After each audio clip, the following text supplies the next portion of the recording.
soi à créer une méthode d'autosuggestion consciente que l'on nomme la méthode Coué.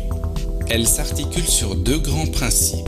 Le premier principe énonce que toute idée que nous avons dans l'esprit devient une réalité dans le domaine du possible.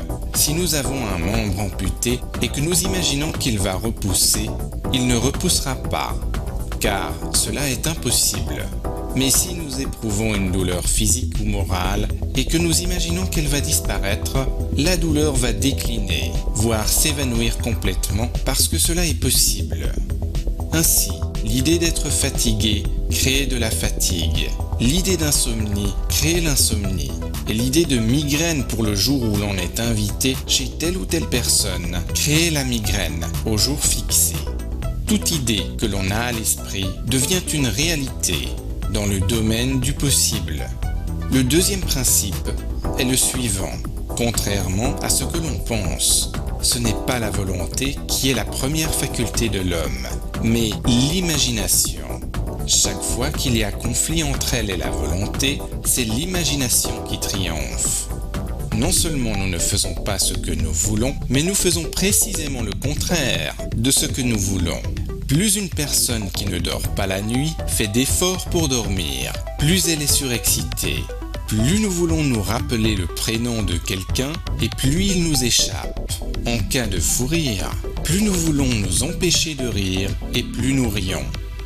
Je veux dormir, mais je ne peux pas. Je veux trouver le prénom d'un tel, mais je ne le peux pas. Je veux m'empêcher de rire, mais je ne peux pas. C'est toujours « je ne peux pas » l'imagination qui triomphe sur « je le veux » la volonté. L'imagination est la première faculté de l'homme et non la volonté. Et Émile Coué a créé sa méthode pour stimuler l'imagination. Nous avons en nous-mêmes deux êtres bien distincts.